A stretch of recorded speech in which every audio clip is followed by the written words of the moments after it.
Alrighty, guys, and we are live with Imperial Esports. Tonight we have Imperial Crown playing up against Atomic Esports. Imperial Crown sitting at the top of our standings, in almost at the top, second place. And Atomic Esports is trying to make an underdog comeback.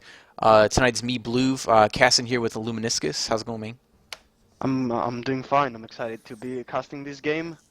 Hopefully we can see a nice matchup tonight. I still get into Looking this. forward to it. Yeah, go ahead.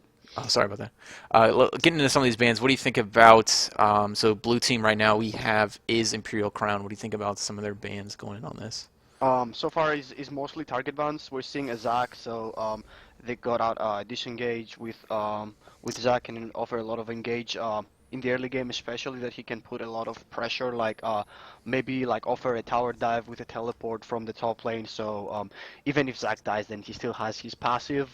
The Ezreal ban is really strong because of the AD team comps. Ezreal, the blue build, is really annoying to play against because it is a constant poke on poke on poke, so it's really hard to engage on a blue Ez, and it kind of wears you down, and you're up to the point that you have to overcommit for it, and maybe like do a mistake to kill Ez, or he just wears you down really quick. Then we have Thresh, that's a really strong lane bully.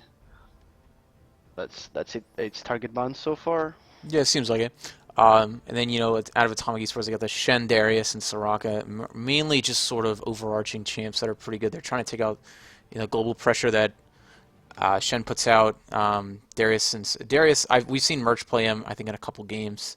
And Soraka is just an overall pretty good ban. But the first pickup coming out of the Crowns is the Tom Kench. They did leave the Tom Kench up. We also have Graves is up as well. Graves, Lissandra, Dr. Mundo, Gangplank. We have a slew of pretty OP champions on this patch that are still up. I wonder what Atomic is going to grab off this first pick. Yeah, now it's kind of hard when you leave all the OPs open because you're kind of forced into just picking one, and then the red side team can pick maybe like two OPs.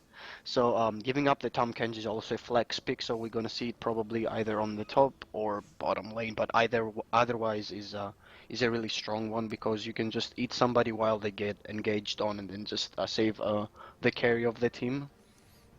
Oh yeah, definitely. And also, I wouldn't be surprised if we can see him snuck into the jungle on this game too. There's a lot of really good jungle picks right now, so I can't see it going into the like him getting aggressed on early in the game is really going to be difficult for him for these jungle clears. And they did hover that Kindred at one point, with Kindred being a kind of aggressive early to mid game jungle. I think it'd be really difficult to throw him there.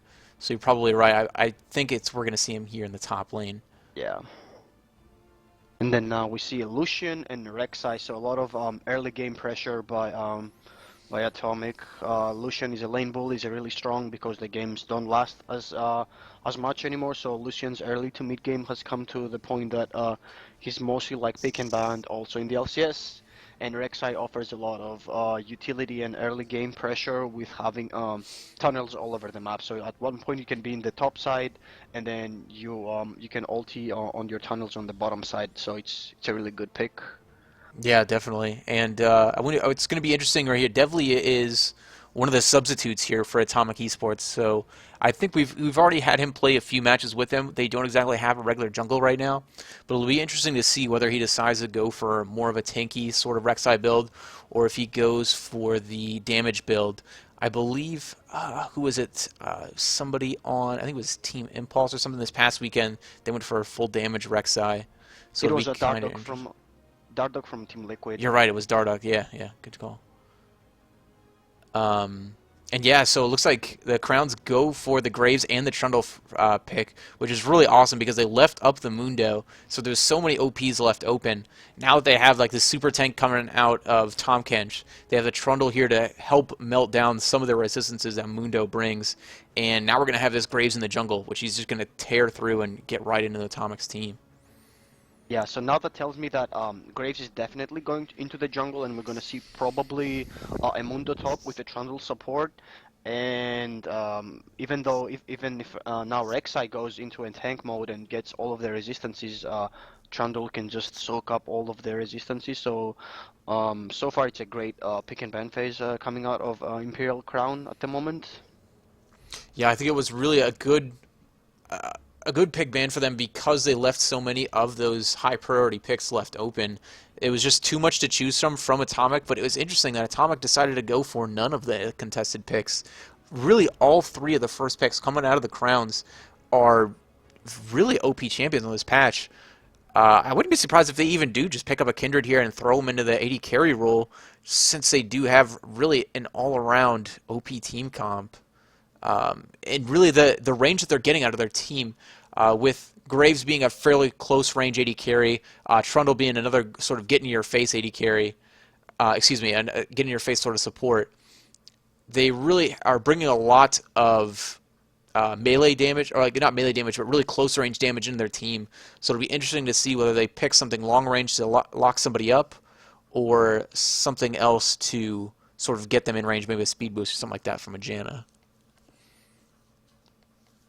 Yeah, we'll see. I think Lissandra Corki is really good because they offer that Corki offers a mixed damage that they need, and Lissandra can lock somebody up, so they can really blow off somebody if they catch him out of guard, like Lissandra flanking in, and then Corki having that a strong mid game, and Lissandra is also a very strong pick. So I think Imperial Crown's got most of what they wanted so far. Oh yeah, they had to have. Where do you think that the Trundle Tom Kench matchup sort of interesting right now because we're gonna have Jax in the top lane, and I don't believe that. Excuse me, either Tom Kench or Trundle has the easiest time against them. More than likely, Tom Kench would probably be the better pick against it. But really, it could go either way. It's going to be a heavily skilled matchup. Which do you think those champions are going there on the Imperial Crown? I think we're gonna see most likely a Tahm Kench on the top lane. I don't think Trundle would be favorable into the Jax matchup, and I think Trundle works mostly as a support better rather than a top laner.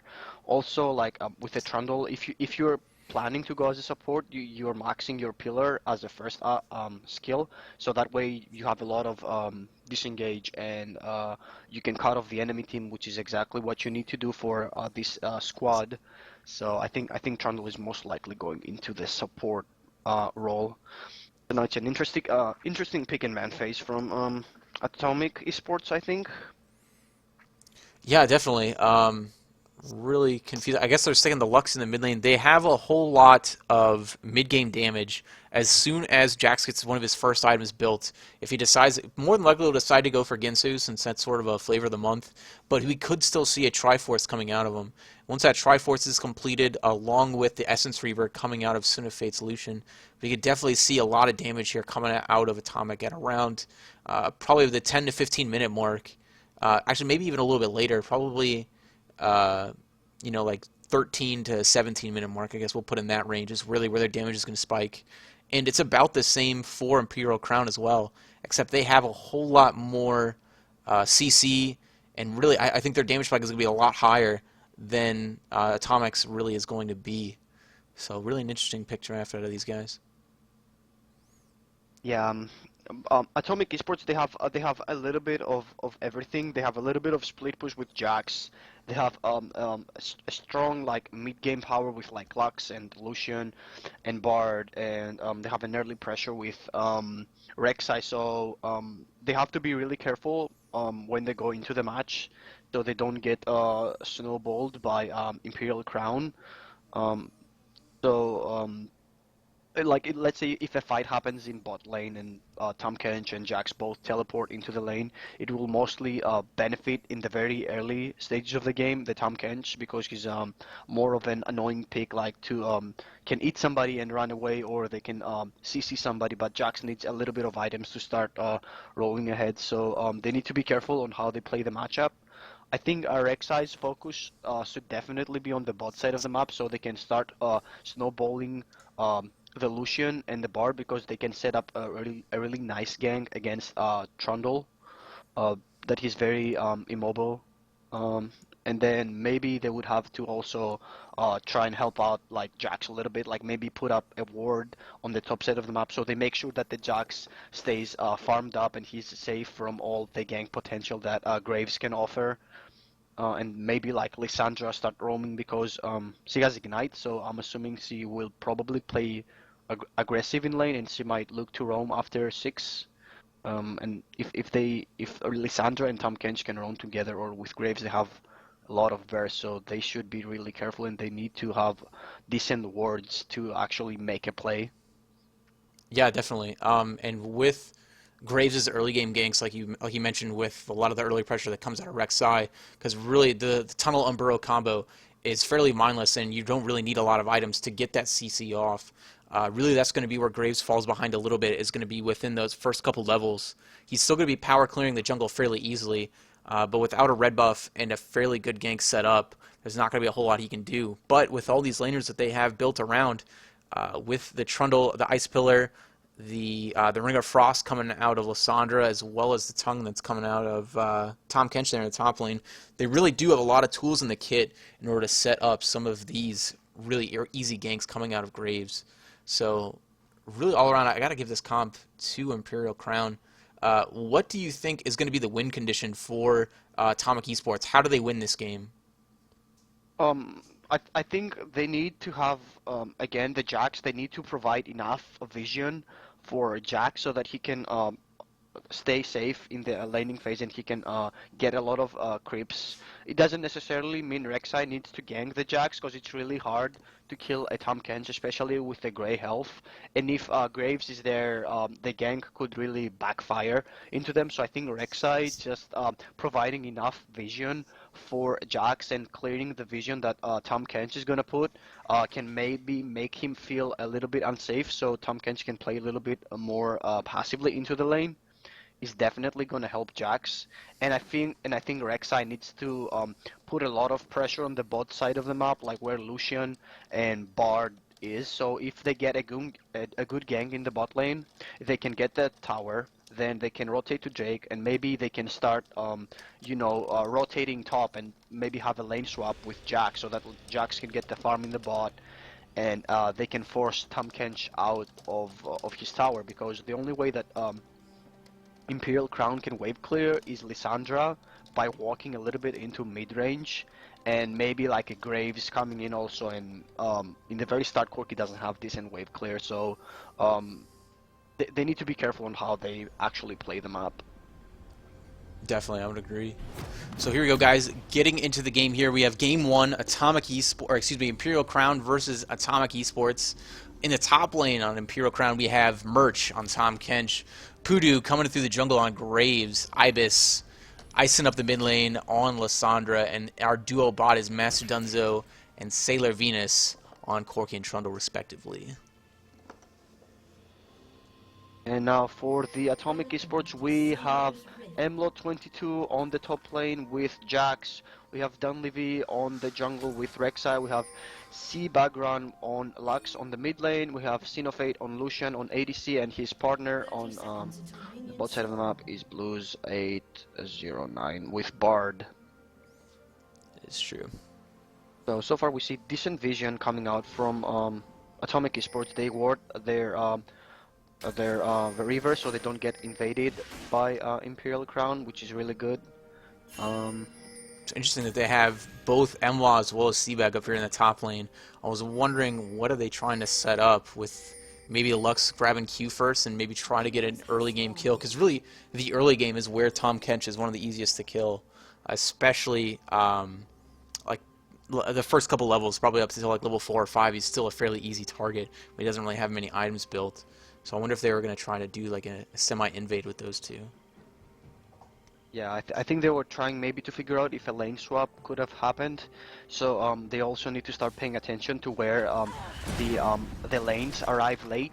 So I'm assuming that when they see that the bot side of the map comes really late, then they assume that the junglers on both sides started bot side of the map, because Jax and Tahm Kench, they arrive at the same time on top, and they arrive really early. So I'm assuming a leash happened in the bot side of the map if they didn't, see the jungler where exactly they started.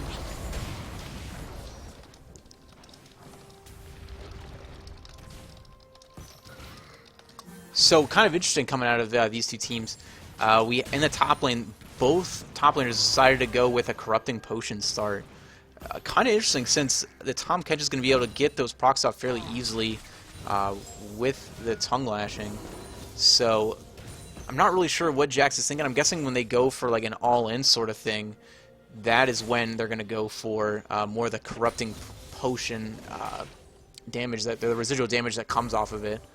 So I wonder really what they're thinking here. Maybe they're just going for a lot of the sustain. Yeah, because Jax wants to sustain in the lane and survive until he gets enough items so he can start dueling Tom Kench. Yeah, that's probably true.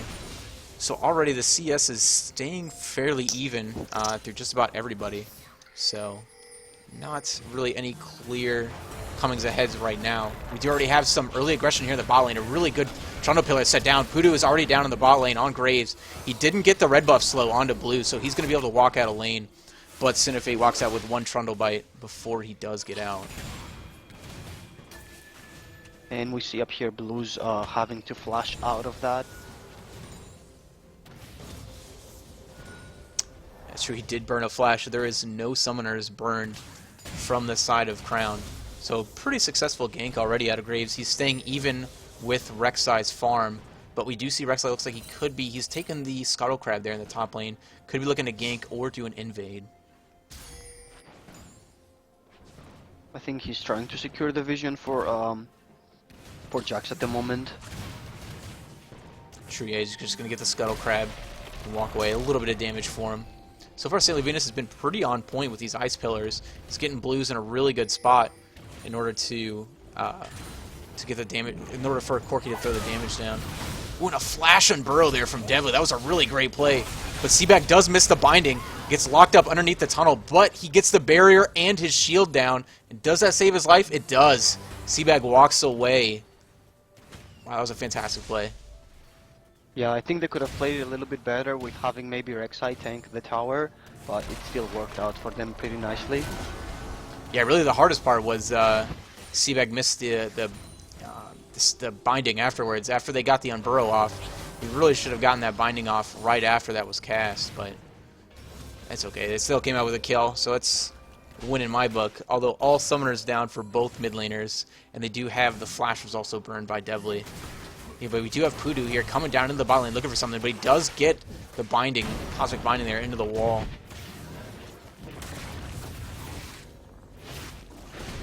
Here we go. Here's the ganks here coming out of Devly, like you said, in the top lane, already looking for some of that pressure. But the gray health on Tahm Kench is just enough to push him away out of lane. He knows he's not going to get that much done. So they take what little they can and walk away with the rest. I think Atomic eSports need to be really careful on how they play the bot side of the map because of Bard not having any flash, and without his flash the only way that he can escape is the portal, so they need to be careful without having any vision on the bot side of the map. Right, yeah, they really can't push past really the center line. Anywhere past River from the side of Atomic is going to be really difficult for him. Pudu does get off the end of the line proc on Seaback right there. It's going to take off the majority of his health. And make it a really risky lane for him to stay in. Ibis there is looking fairly close to 6. He's a little over halfway. And once he does, that the Frozen Tomb is going to be really scary. Jax needs to be really careful on the top side of the map. He does, but he did just see Graves come to the mid lane, get that gank off, and go down towards bot side. So at least he knows for a little bit he's safe. He's not pushing his lane out. But really, there's no way that he can. Really, he's doing his job right now just by staying even in CS, so kudos to him.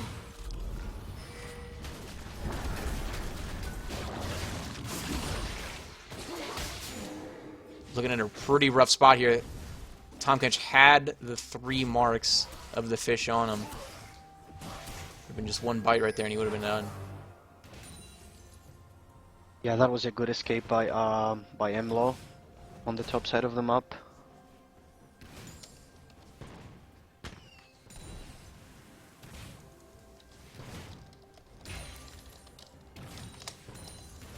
Hold on one second, we got some frame rate issues here on the stream. And then we actually see the gank paying off by Graves, because the Lissandra is a lot of CS ahead, maybe like 13 CS ahead of Lux, so that gank really paid off for Lissandra.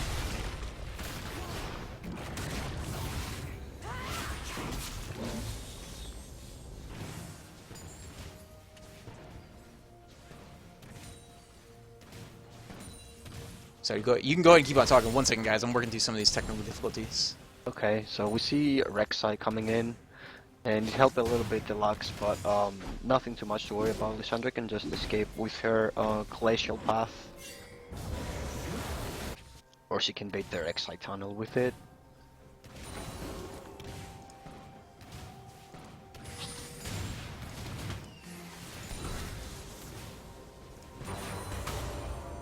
Good stun by Bard on the bot side of the map.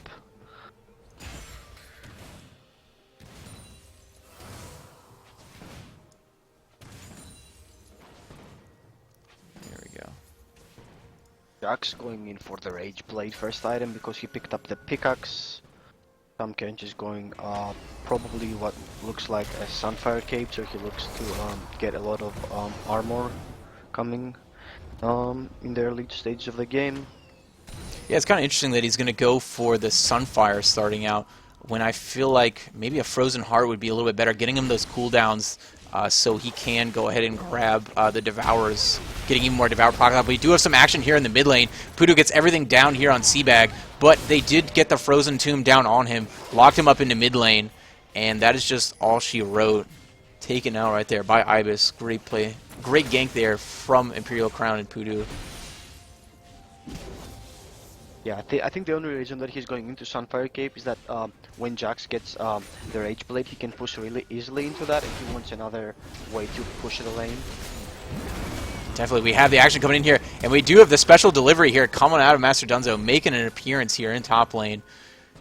Doesn't exactly, not very effectual there in that gank, but it does give him the assist, and they're going to be able to take down this top lane here fairly easily. With Atomic still trying to figure out how to respond, it's going to give them a pretty big lead here in this game. Yeah, when Corki also picks up his package, they are able to see him for a few seconds, so I think they should have communicated that a little bit better up in the top side of the map. It shows you when you're in base, when you pick up special delivery? Yes. Oh, that's interesting. Just for a few seconds. Yeah, I guess that makes sense. Or at least it probably shows that you picked it up, so, I mean, it's the same thing, I guess. Yeah, so now Atomic is now to respond with the bottom lane push. They're trying to. We're trying to see the push is coming out pretty strong here from Imperial Crown, but really the push is just not there yet from Atomic. St. Levinus is trying to come down there to get something down. Tempered Fate comes from Blues, but it doesn't exactly hit onto St. Levinus. She's already got quite a bit of movement speed down on her, so able to move out fairly easily. And the rest of the Crown responds, throws a little bit of damage, and takes all of that damage that they got down onto that mid lane tower. So overall, really great trade out of them. That's a Drake, definitely. Now that they know that Trundle went back to base, they can easily secure the vision for Drake and grab an easy Drake, unless it gets stolen. Ooh, which it did. Great job there by Pudu. Doesn't have the flash. Ooh, but Corgi coming in with the rockets to take him out. The flash ring of Frost here coming out of Ibis. The Glacial Tomb going right down onto Blues. Takes him right out. We do have Tom Kench coming through with the Abyssal Voyage. Master Dunzo trying to get the rest of those rockets down to hit Seabag and Devly, but it looks like they're going to make it out of the jungle fairly easily. One binding behind her, and she's going to be out safely. She chooses just to walk it out. Overall, really great turnaround there from Imperial Crown. Yeah, they traded only 1 kill for 2, and then they also got the Drake. That was really well played by Imperial Crown. Yeah, it was only 2 kills in Drake. Yeah, it was really great. And they pick up a tower in the mid as well. So overall, they've already moved their gold lead up to almost 4K in this game. That's pretty impressive with it being only 11 minutes in. It's not looking good so far for Atomic. Yeah, they've fallen a little bit behind, but now that all the almost all the outer turrets are gone, they need to make sure that they stay farmed up in the game, ward up, and play safe. I think that's that might be their only chance of coming back from a big lead like that. Yeah, and looking at the farm, it is still fairly even across the board, with the exception of Seabag in the mid lane. But with Lux, which is really unfortunate because Lux only spikes with items, so there's not really a whole lot of options for her to do much in this game right now. Oh, looks like they did see Pudu waiting right behind the Rift Herald in jungle. the Tempered Fate does land down right on top of him, and they have him pretty much cornered right here. He took a little bit of damage from the Rift Herald, but Merch was there just in time in order to move some, to make some, someone looking for, clear some distance. That's what I was looking for. Jeez, talking hard. Atomic get out of that fairly cleanly. Wow. Yeah, they pick up a kill, which is nice, but they need to be careful now for their re-engage from Imperial Crown. Look at that. We do have the bait there from Seabag. He moved Merch right into him. He knew that he was going to pull him out of that. And Seabag does get him with the laser kill.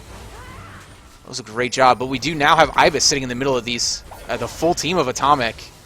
We have a lot of people that are really low.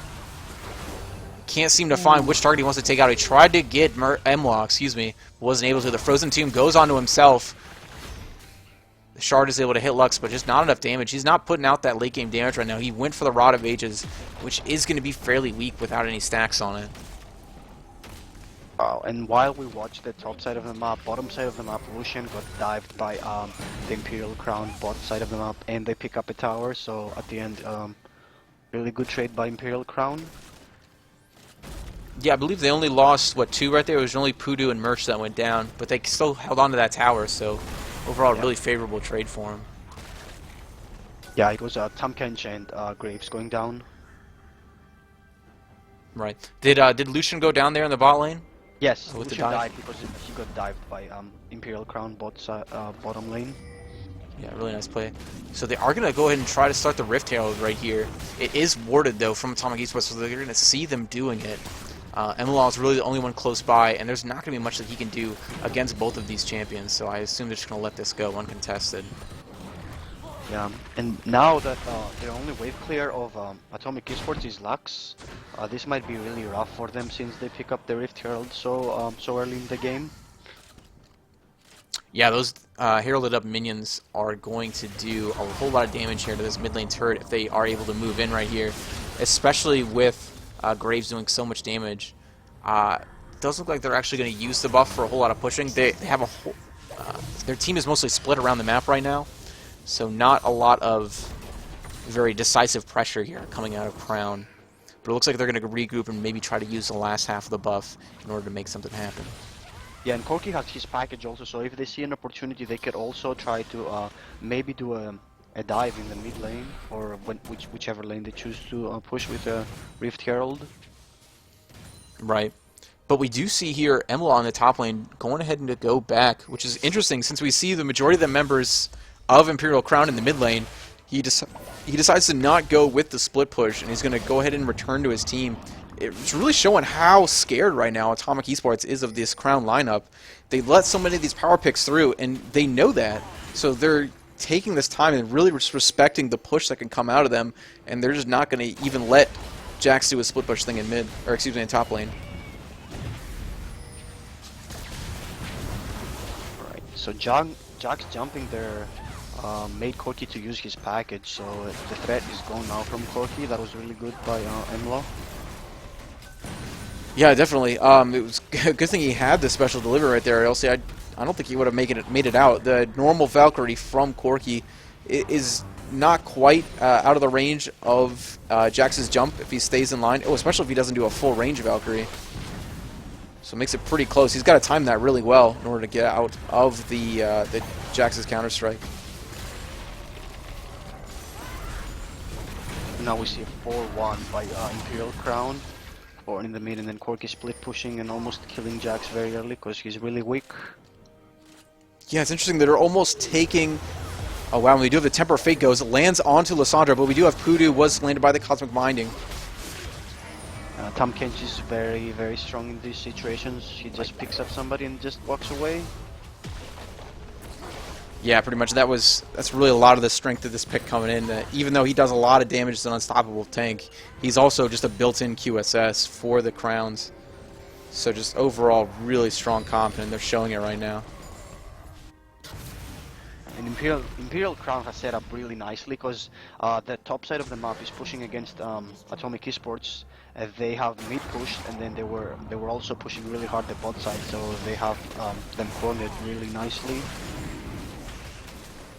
So a little interesting thing mechanic that I noticed coming out of Merch is he does grab the Scuttle Crab and he throws it into the pit of either the Herald or the Dragon, whichever one they've been doing.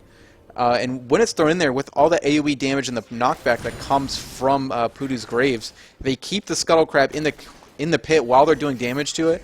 So essentially they kill two birds with one stone when they're getting these objectives. It's kind of an interesting thing. I don't think I've seen that before in games. It's a very nice mechanic. You can just get two birds with one stone. Yeah, definitely. So looking at some of these item builds right now, where do you think the spikes are coming out of right now for both the teams?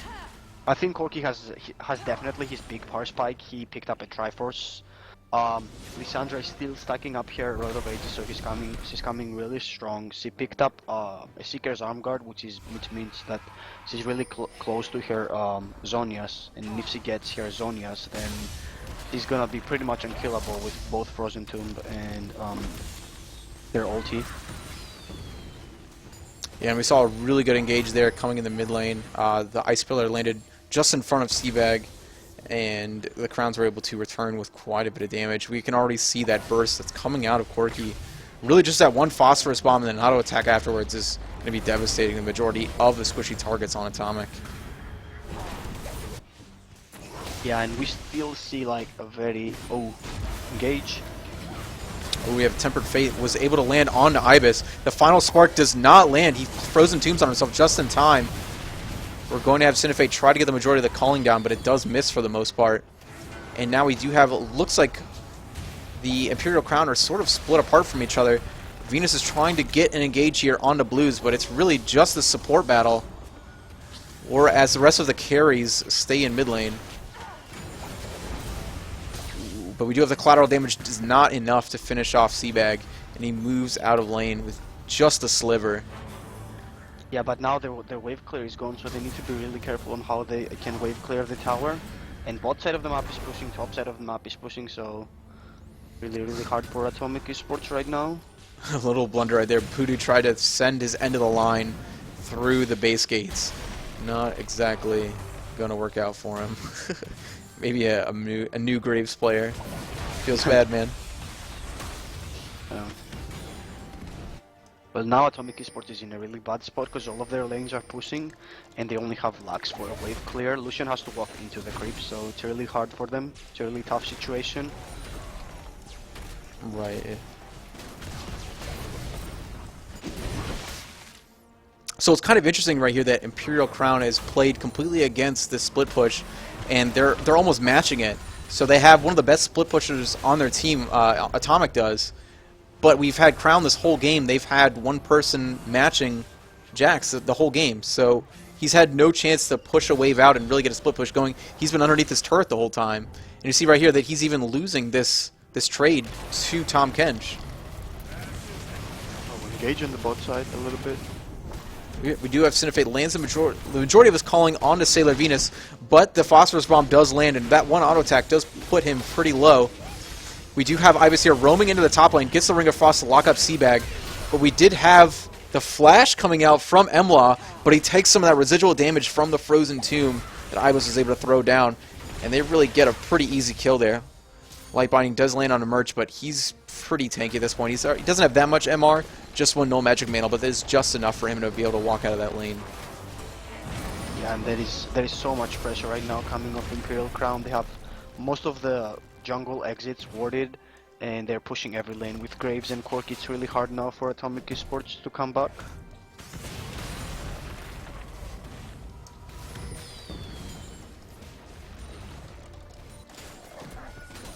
Even though there's not too many kills, just the gold lead by the global objectives is, the difference is super high. Yeah, but bringing it up to almost, it's a 9k gold lead right now for Imperial Crown. And yeah, it is really just off the tower, as well as, I believe, does Rift Herald give gold now? I can't remember if they've taken that out or not. I don't believe so. No, I think it just gives the buff to whichever team kills the Rift Herald. Yeah, I think you're right. And so far, look at how much damage that Merch is able to do. Jax is taken down to like less than a quarter health while he's building full tank. But what are they going to sacrifice the Tom Kench for?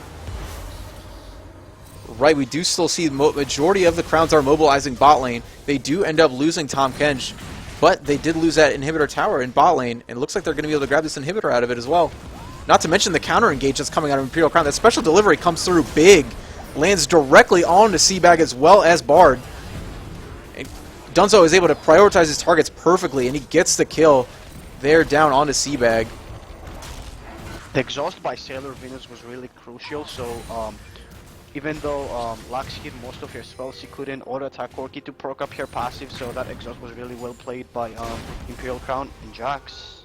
Wow. Ooh, deleted. Yeah, I was going to say, I didn't even see that exhaust go down. It's definitely really crucial, because that's a big part of Lux's kit, is being able to get off those auto-attacks and proc her Lightbringer pass. Excuse me, not Lightbringer, that's Lucian. Popper passive, whatever it's called. Illumination. Illumination, there you go, good call. So now, Imperial Crown, what they need to do is just group on the top side of the map and get the tower, because their bottom side of the map is already pushing, and they have the vision to do so. See, Atomic's bans for this game. Can you remember what Atomic actually banned? I think they banned Shen, Darius, and Soraka. Good call, yep, Shen, Darius, and Soraka. Somebody had asked in Twitch chat. So now the vision control by Imperial Crown is really well done, and they have most of the side of Atomic eSports warded, so most of their flanks are really like known to them. Bard getting caught a little bit. Oh yeah, he's more likely going to be taken out right here. He's going to send the Tempered Fate on top of him to give Atomic a little time to catch up, but they pretty much just leave him for dead. And Graves is taking the Drake meanwhile. So that is a chance that Imperial Crown can take Baron. Possibly. So for the most part, Atomic is really, they're not straying much farther out from their mid lane turret. They haven't even moved into River, I'd say, in the past at least 5 to 10 minutes. Pretty much this whole game, they've just been sitting here playing on the back foot, and the Crowns are going to use this opportunity to take out their first Baron. Yeah, there is nothing much that Atomic can do. They don't have the enough vision to walk into Baron, so even though they know the enemy team is doing it, they cannot walk into that because it might be also a trap. Right, yeah, there's really nothing they can do. Although they are starting to utilize some of this Jack split push. They do have him pushed pretty far here into the bottom lane. But it looks like that the Crowns really aren't even going to respect this push. They're just going to go ahead and use the Baron buff and push up mid and utilize the superior damage that they really get from the 4v5. But really, they're only going 2v4 right now. Yeah, even if Jack split pushes, the most thing that he can do is take an outer turret, and I don't think Imperial Crown cares if they lost an outer turret for pushing an inhibitor turret. Oh, definitely. It's certainly a trade going in their favor. We do have them try to respond up here to the Tahm Kench. They're going to get the counter-strike off. And we see now that with the Ginsus as well as the Hextech Gunblade, that Enwalt is able to do quite a bit of damage here, as well as keep himself fairly healthy. The calling is going to come out from Cinefate. He gets the dash to the side, and Enwalt is able to finish him up, so they do take out Tahm Kench, but it costs them a mid lane tower. And an inhibitor. Yeah. And an inhibitor, yeah. So I don't think it's worth trading a kill for a tower and an inhibitor, but what can they do? He's definitely the masturbator of this game, that's for sure. The full team of aggro. He's basically playing Teemo with all the aggro they're putting on in this game. Yeah, another turret gone. Now that might be their last stand of the game up here. Ooh, we do have the final spark. He's able to take down Ibis. Timed there pretty well. He wasn't even able to get off the Frozen Tomb on himself. So it looks like they're just utilizing a little bit of the CC that they do have to get the damage down. Oh, wow, just deleted. That Phosphorus Bomb from Corki was doing so much damage on a Sin of Fate. Can that last rocket take him out? Ooh. Does not hit the barrier just in time. Ooh, Ice Pillar just not far enough. Ooh, do we have the tongue coming from Tongue Lash? Ooh, doesn't do enough damage, but they're just going to take out the base anyway and get this easy win. A good game by Imperial Crown up here. The Very, GG's very well coming out. played.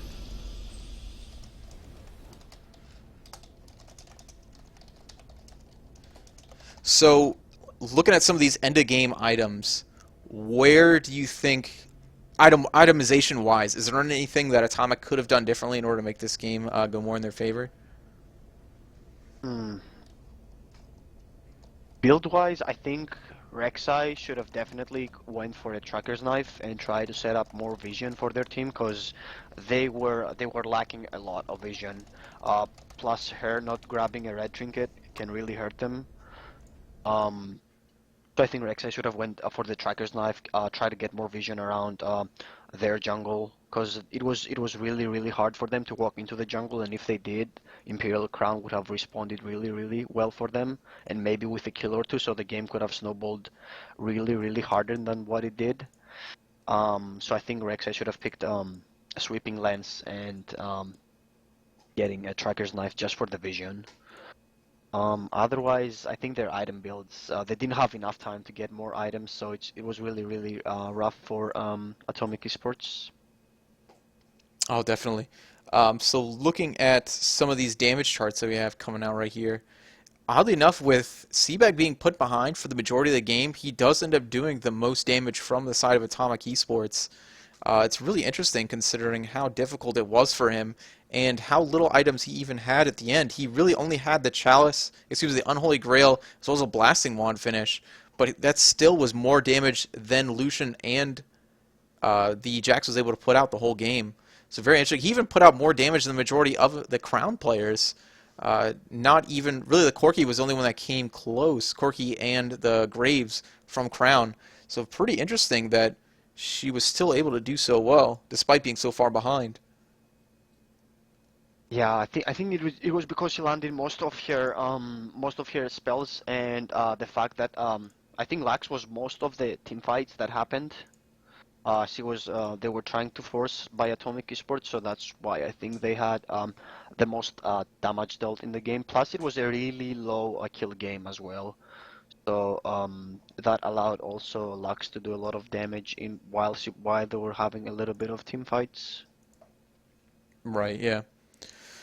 So, moving into this next game, what do you think is going to go differently in order to make this come around for Atomic Esports? What do they? Is it pick? I mean, obviously, pick and ban is something that we've been talking about for the longest time.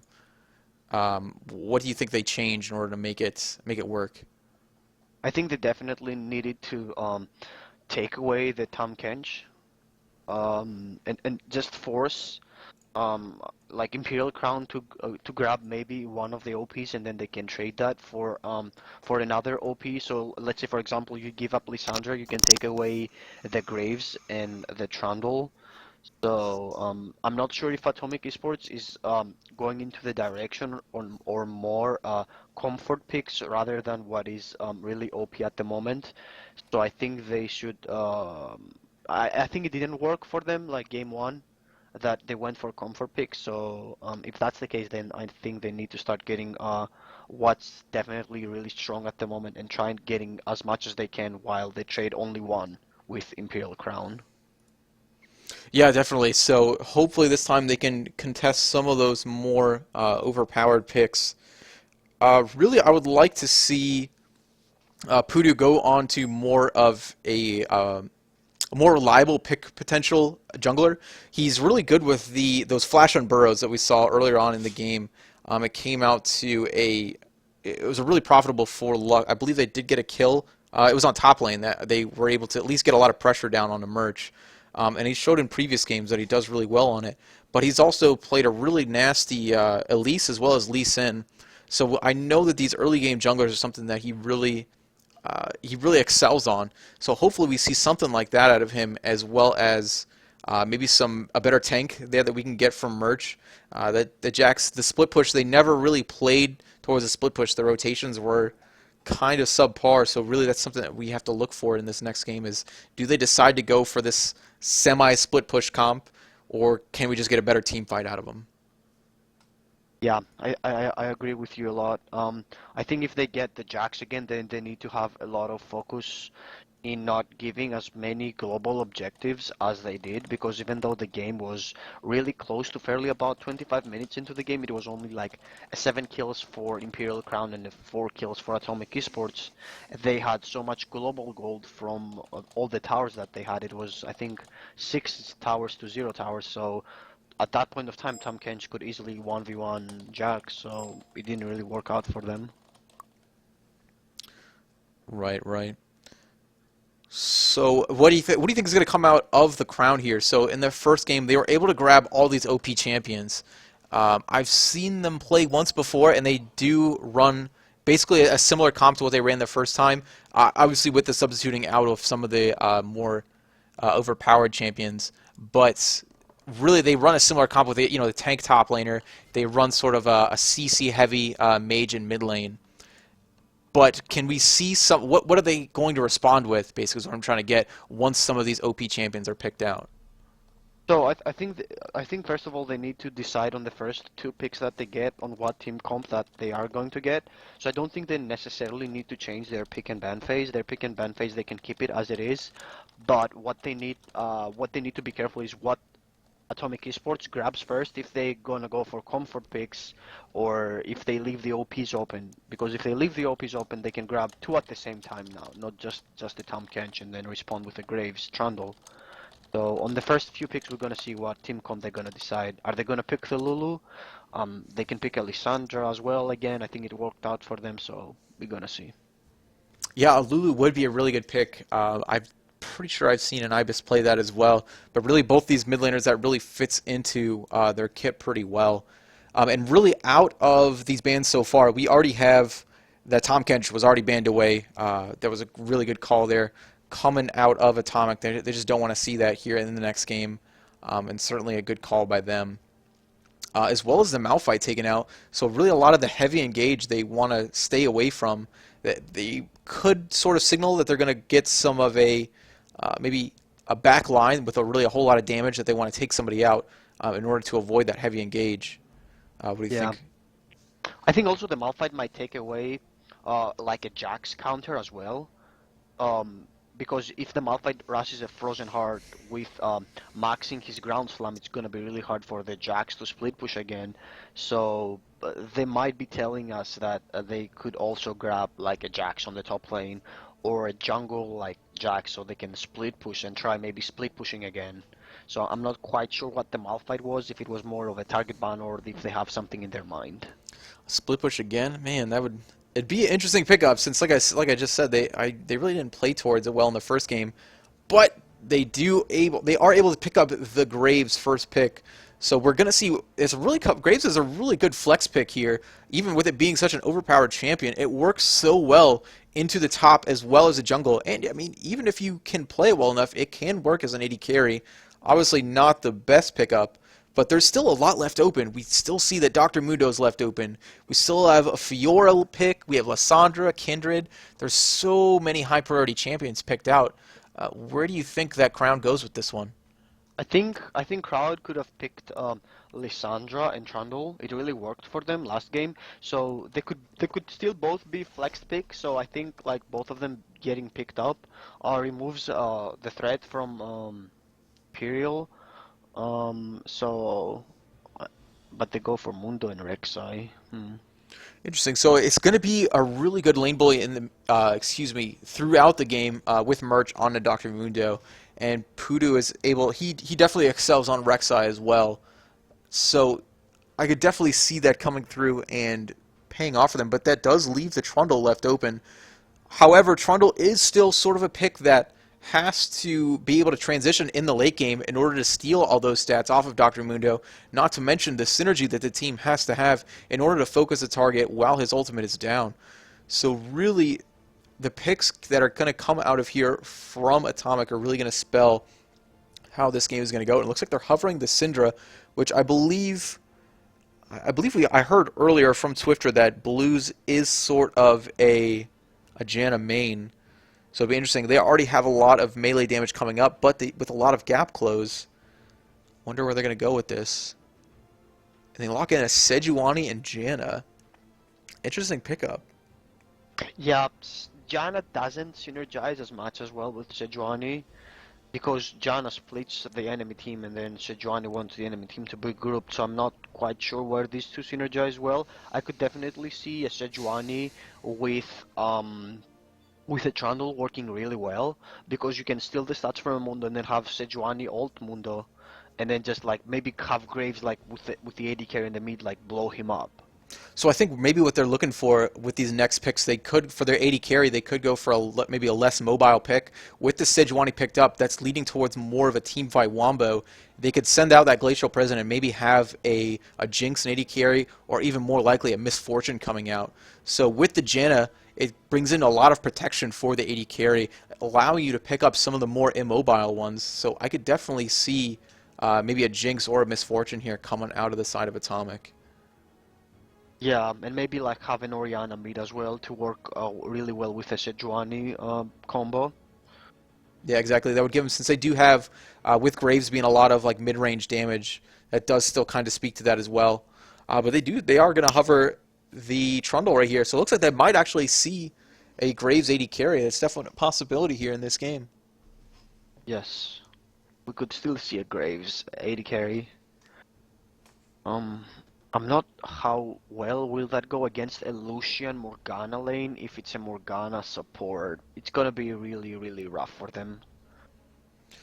Yeah, definitely. It's going to rely on a whole lot of clever positioning here out of Sin of Fate, so I'm not exactly sure. They are going to go ahead and lock in the Trundle, so we're probably going to see a Trundle here in the top lane. Really, yeah, they don't have an 80 carry, so it's got to be 80 carry Graves. Unless maybe Yes. we see an 80 carry Malzahar. I don't know. I've seen it No. happen. It's not solo queue, but anything can happen. Yes. But they need to be really careful now in the bot lane because Morgana Black Shield can stop the Janna tornado. So if they get engaged by like a Morgana binding, they could be in a really, really rough spot on the bot side of the map. Definitely. So with this Malzahar pick, we do have a ton of lockdown here coming from the side of Atomic. But really, what target do they have to lock down from the Crowns? That's what I'm a little bit confused with their team comp a little bit because they have a lot of zoning with Trundle and Sejuani. Then the Malzahar is more of I pick a person and then I kill him with his lockdown that he has a lot of silence, a lot of one target damage. So and then we have Graves that has a little bit of burst in a lot of people. So now with a Morgana shield, it's really hard to focus that one person down because you could get black shielded. Um, so we're gonna see. Definitely. So out of this team right here, I think this is definitely a common composition that we've seen from the side of Imperial Crowns. You get that mid-range control mage there in mid. We have Master Dunzo on his Lucian. We've already seen they previously had the side of the Crowns were previously playing with a support GU3 that really played a Morgana really well. And those lanes are just so dominant. As soon as that Dark Binding lands, he's able to get into range and put so much damage down. So really this team, and not to mention out of the top lane, they have a Mundo coming through. It's going to scale crazily into the mid game, mid and late. So it's really interesting. But we are coming into the middle of the match, and we're going to try to get an interview here from the side of the Crowns. We're going to bring in Lawler. Let's see, we got 3 minutes to get him in here. Lawler, if you can hear me in Twitch chat, jump into our channel. Where's he at? Lawler so AFK. Channel. See what he thinks about that first game coming in.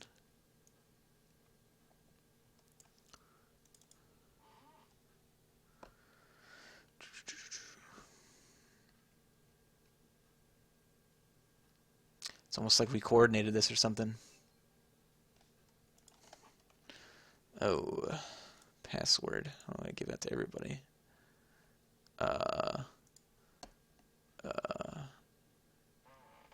it's a secret. I can't tell you the password.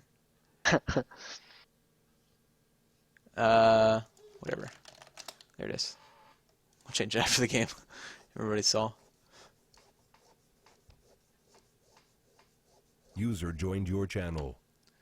All right, so Lawler, What's up, welcome. guys? This is What's the up, chat? this is the coach here coming in from Imperial Crown. So first game, obviously a GG to your guys. It was really well played. What do we have here coming for the strategy into the next game? Well, I think part of it is playing around Malzahar, level 6. We'll see how the bot lane goes. I think Gray's Janna does have some strengths, but be interesting to see how that lane plays out. I think it'll just depend a lot on how Pudu tracks Graves throughout the jungle. I mean, Sejuani throughout the jungle. So, I mean, So it's hard to Sejuani, say. It's hard to say. right? Yeah, because so Sejuani does have both the junglers have really potent ganks. So really, we can expect the junglers to exert quite a bit of pressure, but really not a whole lot of counter jungling. With that being said, where is, without giving away too much, what is Pudu sort of going to go around in the beginning of the game? Where is his early game targets? To be honest, I don't even think he knows. But I mean, with Rek'Sai, it's just it's about using that tremor sense to spot out the junglers, and if you can get the right wards at the right spots at the right time, then you can it'll be easier just to track Sejuani. But I think Sejuani, because of the nature of the champion, is we won't worry too much. I don't think the laners will worry too much about her early presence, because if she decides to gank early, then it'll probably take her a lot longer to get to 6. Is Right, her yeah. power spike. I'm not really sure how this bot lane will go. I haven't seen Gray's bot lane too much, but Janna does. They do offer quite a bit of burst with Janna Shield and Graves, but I mean, you guys have seen Dunzo play Lucian, and fairly aggressive, and I think they can hold their own on the Yeah, so bot lane. sort of the issue I could see happening with that is with his aggressive nature, all Janna has to do is just throw that one shield on top of Graves. So not only is he going to do so much damage once Lucian is in his face, but then that extra AD that's coming out of the Janna, I could definitely see it being pretty difficult there for in the bot Yeah. lane. I'm hoping that he can use his range advantage in that matchup, as well as the attack speed and passive.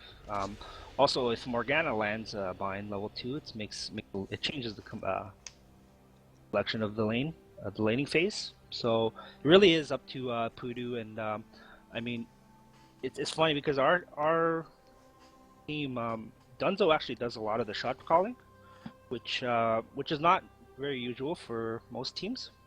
Having the ADC doing the shot calling, but I mean, I told him I think it was his call to gank top last game with Corki package, which was a really good call. Actually, really snowballed the game really hard. So, Yeah, definitely that early tower pickup was really good for you guys. so But I mean, a lot of the strategy now too is to keep Victor ahead as well, to keep that wave clear up, not to get suppressed. right, obviously that's going to be one of the main goals for him. But Lawler, yeah, thanks for joining us here Okay, in thanks for between the having me. games. Yeah, man, and good luck to you guys. Okay, thanks. All right, so Luminiscus, what do you think going into this game? So we User already left heard your channel. some of Lawler's thoughts there as far as how this game is going to go, but where do you think that pressure is going to be early on in the game? I think Rek'Sai should definitely focus on like getting Victor ahead, because Malzahar, if he blows his flash, he has to stay back into the lane, like behind maybe like just clear into his tower, because if he gets ganked again, he's basically dead. Because he has no mobility, no escape. The same is with Victor. Maybe he has a little bit of mobility with the Ghost, but that mid lane matchup is really, really crucial for both teams. Because both of the mid laners are very, very immobile, so they need to be really, really careful. Definitely. So, but really, the power spike for, for the Maldahar is really going to be coming out of past 6. So I think that's where we're going to be looking for Ibis to start really snowballing. Is going to be pre-6. Yeah. And I don't know what build is Seaback going to run. Is he going to run like a Rallies with a Leandri's like build. So I'm not quite sure what's the efficient Malzahar build. I think, yeah, you definitely called it there. Something like that is going to be a way to go. Cinefate already able to land both procs of the end of the line on Dunzo. And you can see they have a huge health advantage already.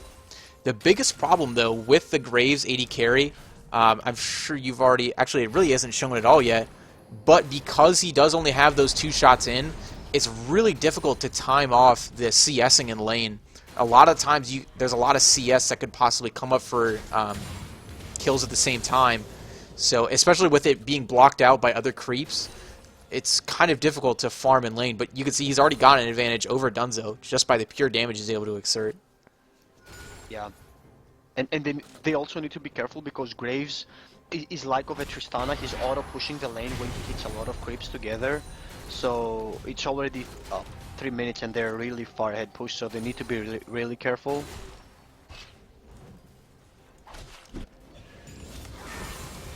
Definitely. So we already see, it looks like Pudu is kind of already in the mid lane, just what we talked about.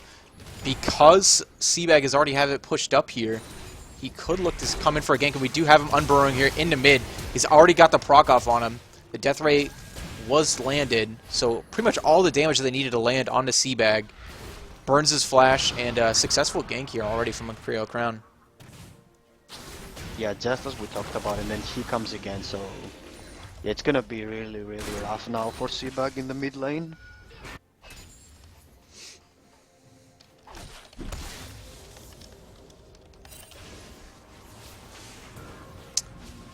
So let's see, looking for some of the advantages coming out. We already have a little CS advantage coming from Ibis.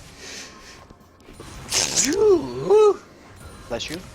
Thank you. Excuse me. But it actually looks like already the CS is sort of evening out on both sides. So really, and even with the Corrupting Potion that Seabag was able to buy, pretty much gets him back up to the same amount of health that Ibis is. So it looks like overall, game is fairly equalized over both sides. We do have some aggression here coming out of the top lane. Definitely is already coming in for a gank here on Merge. He's going to have the easy charge in on him. Lands on. All procs landed onto Merge. But we do have that flash on Burrow coming out of Pudu.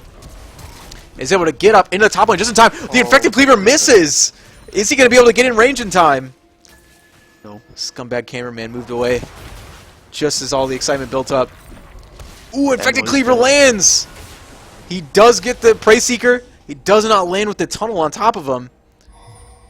And that extra little movement speed that Emlov was able to get from the Frozen Tundra moves him out right there. Very good play by him to be able to get out of that gank. That was really close from both sides. It was, yeah. Merch getting out of there with really just a sliver of health. Yeah, it was a little bit of a misplay by Pudu, just going from his Unburrow into a normal like champion, and then I think with the Prey Seeker he might have been able to kill Trundle in the top lane. Yeah, definitely. If he would have just landed with that, would have been all they needed, and that would have probably pretty much put the nail in the coffin here of Atomic Esports in the second game. But they are able to live it out. We'll see if maybe they can start coming back. This is not really game-changing since the kill didn't go to Mundo in the top lane. Just an assist on him, and he's really not that much he's not that much farther ahead on CS. So, especially with Trundle being a counterpick to him, let's see if maybe they can pull this back. Yeah, but now the gold goes to Rek'Sai, so he can transition that lead to other lanes and maybe buy wards and start warding up for Ibis, that he's playing really aggressive without any proper vision. Yeah, true. True, he is pushed up pretty far into the mid lane, and we do see that he was able to already pick up a vision ward. We do have Pudu here down in the bottom lane. He'd already used his tunnel to get down into the bush, so he's not able to move into range of the lane, and he uses his Pink ward to clear out vision in the river. Yeah, they need to be a little bit patient in the bot side of the map. They need to wait for a Morgana binding to land, because Janna can just walk away from it. And really, a big part of that is he's got to have a tunnel saved up, that's for sure. He's already got that one tunnel built down there. So, I mean, maybe his return gank will be the one is a lot more potent. We do have the ultimate here coming out of Seabag. But really, wow, we just saw that early game damage of it is just so low. Literally almost no damage done from them. Yeah, that was a really well played flash by Ibis. The moment he saw Sejuani, he just flashed away, and then even though they couldn't do anything to him because he was under turret. Ooh, it looks like we might have Blue Scout out. He is back here behind almost an entire line of the Crowns. They haven't landed an ACC on him, so he's going to be able to move out. The exhaust goes down onto Cinefate, though. But they decided to not move through. So really just that extra little bit of movement speed here coming from Blues really helped a lot to grab Cinefate there out of River and back onto the safety of his turret. That was well done by Sinofate. The moment he moved in, they forced Lucian to switch aggro to him because he might have died by the damage that Graves does. So that gave Blues the time to just run away from Rek'Sai. Yeah, definitely. That was one of the parts that really helped there in the gank. So in the top lane here, we already see that MWA picks up a Vampiric Scepter going against Merch here. And I really think that's a really good play into some of these tank matchups. A lot of the times, some top laners try to match tank with tank, and really Merch is, on this Dr. Mundo, is going to just become such a massive tank. There really is no way to match it, so you just have to go aggressive and try to get those early kills down before he's able to snowball into that late game. And plus he's able to steal so much of his resistances already with that ultimate. So let's see if that pays off. Yeah, I think Emlo is going towards the Bork build of the Trundle, so he might want to get that HP damage dealt into Mundo while he has his ultimate stealing the stats from the Mundo, so that's a really nice pickup. Yeah, I could definitely see the Bork build. Definitely makes sense right here. Wow, so the CS is perfectly tied here from both the bottom lanes. But interesting enough, the deviation with Graves going for the serrated Dirk rather than the BF sword. I wonder if they have the exact same gold too. They do, pretty much. Actually, he's got 30 more gold on Graves. Interesting. Yeah, it's 200 less gold than the BF sword, the Dirk. Or right. 100 less gold. But what Graves is aiming for is mostly armor penetration rather than just the pure damage. Yeah, he's going for that Ghost Blade. Yeah. Although his end of the line scales incredibly well with damage. Ooh, it wasn't quite able to hit the end of the line against the wall right there. But with the BF sword, it does give him quite a bit of damage. He goes in. The tunnel does not come out. But we do have a gank here in the mid lane. Ice Pillar is going right behind Ibis. He does stick the stasis field right behind him, but it's just not enough. And the damage comes out of Seabag to pick up the kill on him. So we already see this Malzahar is able to get that lockdown there in the mid lane to put the damage down. Ooh, great play here coming out of Blues. We saw Cinefate there went a little over aggressive trying to get the kill finished off from Master Dunzo, and that put him into the range of the Morgana ultimate. But Blues was there just in time in order to send the Howling Gale and get him out of range. Yeah, that was a nice gank, going back to the mid gank by Emlo. He went from the top side, I think, to the mid side by going into the area from the red, from the bush from the red. So Ibis, even though he had his ward placed down, he couldn't see him. So he came from the fog of war. So I think there should have been a better communication from Mundo to Ibis. No, that his lane was missing, yeah. We did see the attempted Dragon Steal there coming out of Pudu. Was not quite able to get it in time. Some aggression here coming in the top lane. We already see that he's able to put quite a bit down, but all Merch has to do is just proc Sadism, and he's going to heal up quite a bit. As well as some of that residual heal he's going to be getting from the Spectre's Cowl. So really, I think that he comes ahead in that trade, really. Not so much. I guess his health really didn't go up as much as I thought it would. Oh. There comes, ooh, a whiff. Yikes, X-Smithy, is that you? I don't think it really does matter that much, maybe. Oh, the Chaos Storm coming through. He's got the damage. He's just waiting for that last death ray. The Chaos Storm is going to follow Deadly out and finish out the kill. Able to turn it around. Pudu looking to get another tunnel here underneath Seabag. He's got the smite coming in. Not in enough time. He sticks down a little bit of Space Aids on his way out, but it does not do enough damage to make a mark on him. Oh make a boy. mark. Yeah. So this is Malzahar did not had his ulti up when the gank happened, so that was a little bit unfortunate for Atomic Esports. you said Victor didn't have the ultimate when the fight first started? No, Malzahar. Oh, Malzahar didn't. Oh, I see. Yeah, yeah, that definitely would have made it a whole lot different. It would have been a lot easier to land whatchamacallit, the frozen assault from Sejuani there. Glacial prison. Never mind. That's what it's called. And Danzo lives for just a sliver of health. The health lets him survive. Yeah, he healed just in time after the Graves ultimate came down on him. Pretty much instantaneous heal coming out of him. Because really, it's pretty easy to see that Graves ultimate coming. It's got quite a bit of a wind up with it. Do have some aggression here coming out of the mid lane. Oh. Big at the Monsoon. Looks like it might be able to save Seaback here. The Arctic Assault coming in, definitely throwing himself into Atomic Esports, trying to get the rest of his team out. Trying to die for a cause, and it looks like he does save Blue's life out of it. But is she really going to be worth it as they send a lot of their aggression here into the mid lane? Yeah, that's a Rift Herald pickup for Imperial Crown. Yeah, definitely. I think Trundle should have used his teleport at the moment. Mundo used his teleport as well. I don't know why Emlo didn't use his teleport, because he was in the base. There was he was coming from base. Well, there was still 4 members of of the Crown right there, so that would have made it only a 3v4 rather than a 2v4. Oh, I'm sorry, it would have been a 4v4. You're right. Yeah, 4v4. But although even the Sejuani got in the fight a little late, so it's difficult to tell. They should have just timed it better. That's definitely for sure, and not got caught. That's another big part of it. And I think Atomic Esports were walking into the fog of war, chasing a victor. So,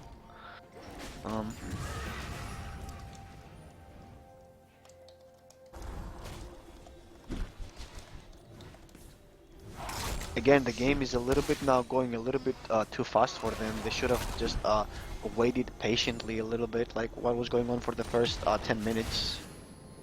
Right, they stayed even really hot, really late into this game. It's really only been this last 5 to 6 minutes that's started to move into the favor of Imperial Crown. And with this Rift Herald buff in the top lane, Merch is able to do quite a bit of damage to this top lane tower. I wouldn't be surprised if he's able to take it off the next wave. Those infected cleaver damage is doing so much. Since Emlaw is going pretty much full damage here, if he's not able to kill him right off the bat, Merch is just going to be able to return so much damage as well as stay so healthy. Yeah, and Emlo has only 43 magic resist, so that's really affecting him. Yeah, very true. He doesn't quite have the Bork finish yet either, so that passive percentage of health damage that he's going to be looking to get is just not there. We have Poodoo here really going aggressive. The Dark Binding doesn't quite land. Emlaw here really weak in the top lane, still trying to defend on it. But Merch is just kind of mercilessly pushing into this lane. He's going to go ahead and take this tower off this push. Ooh, there goes the ultimate out of him. The sadism is down out of him. The flash into him. Oh, come on, camera. Here we go. Oh. There's been fighting going all the 3 Yeah, lanes. all across the map. We did have a little bit of the taunt coming in from the end. And the Permafrost is just enough damage added on to Victor right there for the Ignite to finish him off. Seabag gets it. So great job. Looks like it came out profitable in the mid lane. They are able to take down Graves in the bot. So did you happen to see that bottom lane fight? What exactly happened there? Yeah, I'm just trying to have a look at what the bottom side of the map is going. So We do have another engage coming down. We had a dive coming from Voodoo. He's able to tunnel right underneath the bottom lane tower and pick up Blues there. Alright, but yeah, what happened with that kill there in the bot lane on Graves? Yeah, so Xenofade walked a little bit too much forward onto Morgana, and then he missed his ulti, trying to ulti Morgana again, and then Morgana used his ultimate, and then they just killed him. I see, okay. So again, playing to that range of Graves, something really difficult to get in and out of some of these fights. So it's something they really have to just play around. It's probably just some unfamiliarity coming out of Cinefate, just not typically an AD carry. Excuse me, well, he is an AD carry, just not Graves. Yeah, the time in between that you are recharging your double shots is the time to get the trades. So that was really smart by Lucian. So I wonder what there. I wonder if that was a bug because Seabag was able to hit the pink ward in the top of red buff bush the whole time, but they didn't have any vision in there. I wonder how they were able to hit it. I think if the person that's hitting you from the bush, you can see it. Oh, We do have quite a bit of aggression here coming out. We do have Devly was able to pick up the dragon for Atomic. But let's see, are they able to keep their team from it? ML moving into the back. We do have... I don't want to keep calling it Space Aids. I wonder what is it actually called? Malefic Visions. That's such a ridiculous name. We're going to call it Space Aids. So the Space Aids is able to pick up the kill onto Pudu there, or excuse me, onto Merch there at the very end. And Pudu lost his life trying to steal the dragon, which he wasn't able to do. But the side of Atomic loses 3 kills for it, and another tower, so another favorable trade here coming for a crown. yeah, they've been really trying to fight for a Drake, try to steal the Drake while they were a little bit behind. So I think it could have paid off, just maybe like trading the Drake for a top tower, or just trading a Drake for another objective. True, they are... When all of these objectives come up, it seems like the side of Atomic Esports, they're really going for aggressive trading, whereas... aggressive contesting the objectives, whereas they could just try to trade some of these objectives. Instead of going for the dragon right there, they could have gone to any of these outer turrets and taken it out fairly easily with the team there, but they had sort of some indecisive shot call making, and we had Devly go in to try to steal the dragon, and the rest of his team followed up on it, and it really doesn't pay off for them in the long run. Yeah, and it was only their second Drake. The second Drake buff is not that actually important of trading so many kills and a tower for it. So I think definitely just giving like the first Drake into Imperial Crown and trading for a turret is definitely worth. Hopefully we can see some of these decisions starting to come out of them here in the late game. They've only lost all their outer turrets so far, so not exactly too far behind in this game. But we do have the Rift Herald buff coming in mid lane, getting quite a bit of damage down on this mid lane tower. They're able to take it out from the side of Imperial Crown, so still utilizing that Rift Herald buff. I believe, is that the same one that's been on them the whole time? No, this is a fresh one, yeah. Yeah, it's a fresh one. So they just keep grabbing these objectives. And aggression here coming across the map. They almost just rotating here into top lane. So really, where is this lead coming from Imperial Crown? Because we haven't seen, you know, it's not been a whole lot of really decisive fights coming in their favor. It seems like it's been a whole lot of pickoffs and a lot of scattered fights. So really, where's the damage spike coming from these guys? I think it's the fact that Imperial Crown like not only trades kills, they just get an objective with it. Like if we take a look, we see 4 towers taken by Imperial Crown, whereas we have none taken by Atomic Esports. So I think Atomic Esports should definitely try and look and capitalize the kills that they've got so far for getting something.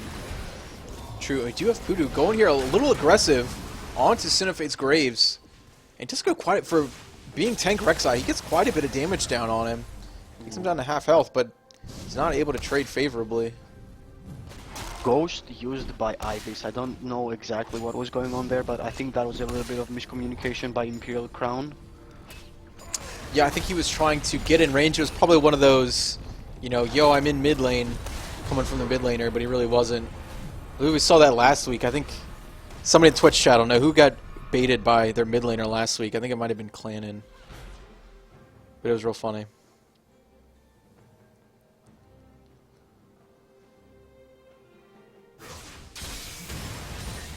And all of the towers of Imperial Crown look really, really healthy, except maybe the top one. So it's definitely really, really hard for Atomic Esports to come out. Maybe with their comp they can set up a pick somewhere, but they need to have a lot of vision around it with Malzahar and Sejuani.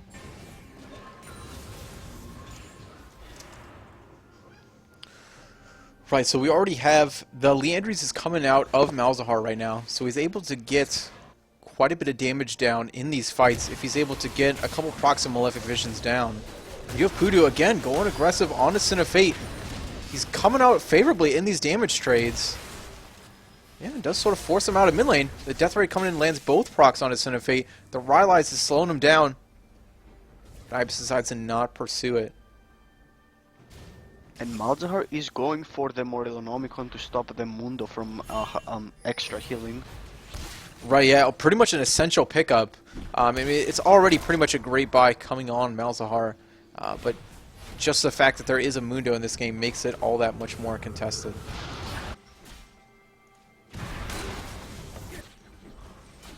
And again, Imperial Crown has so much vision around the map. Like if we see on the bottom side of the map, they have four blue trinkets wards against one of Atomic Esports. True, yeah, kind of. I mean, although with the yellow trinket, it does give you a little bit more stable vision around the map. And since they are playing on the back foot, I can't say that I really am against that call. Because, you know, when you have your blue trinkets out, they're going to be blue trinket in the majority of their side of the map, which Crown has been invading anyway. Quite a bit of aggression here going in the top lane, but the Glacial Prison doesn't land on Devly again. He kind of throws it, field goals it straight through the middle. It was like watching that Vikings game a week or two ago. Sorry, these puns are really terrible. Oh. Wow, quite a bit. And we do have another flash on Burrow here from Pudu. Is able to position himself perfectly, and the rest of the team collapses right on top of Sin of Fate. Ooh, the quick juke here coming from Seabag. Keeping the rest of the Crowns on their toes. He makes it out just in time.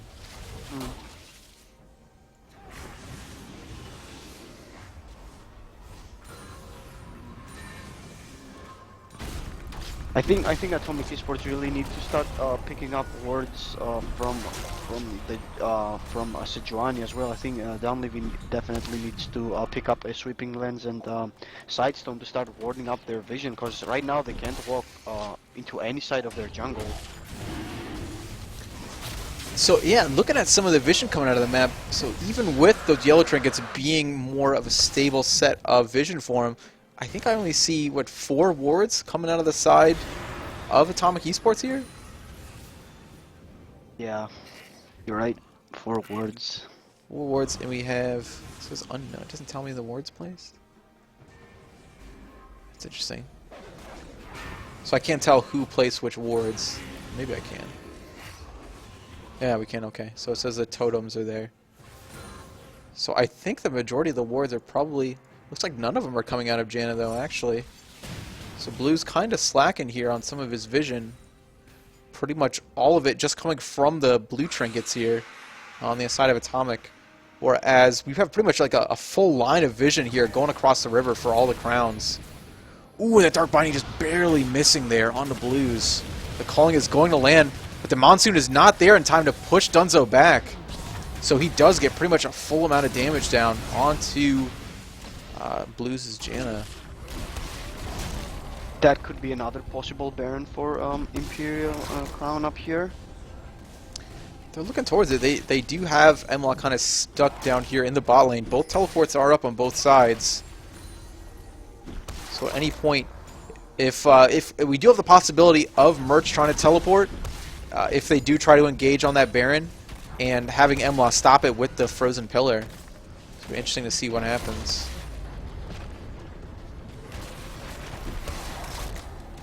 He does throw down the Blade of the Ring, Blade of the Rune King active. He throws down the ultimate, but maybe a little late. Gets the bite down, and then the Sadism is finally procced out of Merch. We do have coming down into the Baron Pit, the lockdown going down onto Sailor Venus. Seabag gets the kill. Now we have Pudu as the primary focus. Sin of Fate tries to throw down the collateral damage, but it misses. And that leaves Seabag to pick up the kill. Full calling landed on only Devly. Luckily, he's just tanky enough to survive. So... overall, the Baron goes to Imperial Crown, so favorable trade for them, but 2 deaths lost. Let's see if they can hold these turrets. That makes it favorable for them.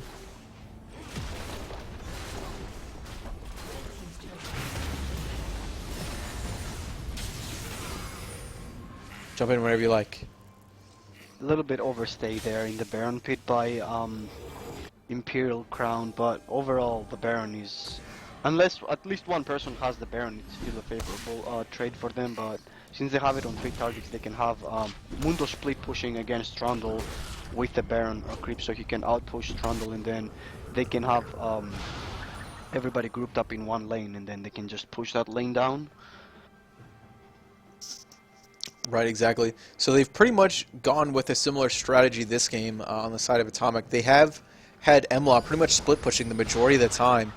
And with him building the attack speed, it's not exactly a terrible pickup, although Trundle is no longer, with the most recent patch, he's no longer able to bite the turrets. So, wow! Wow. Ibis there just deletes Blues. Full combo going down and completely taking him out. And the collateral damage, they're trying to get a little bit of space made between both of those, from away from the side of Crown, but it's just not enough. And both Devly and Cinefate fall, and another tower. Blues has no MRs. He went for the CDR Lucidity boots instead of maybe a boots of swiftness, and I'm not sure how much MR. He has 43 MR, so that's really, really low. So she needed to be careful of the Victor up there. Yeah, you notice here in the bot lane, Hoodoo, I don't think he's really in that bottom lane to really put a whole lot of pressure. He's just trying to keep Emla from going back. And that's going to allow Crown to grab that mid lane tower and inhibitor. So overall, really favorable trade. And they're just going to meet him here in the bot lane. We're going to have sort of a collapse here coming from the Crowns. Ooh, Infected Cleaver just barely missing though. And they're going to have Merch just go ahead and face tank the tower. He does have Sadism up. So regardless of how low he gets, he's just going to heal it all right back up.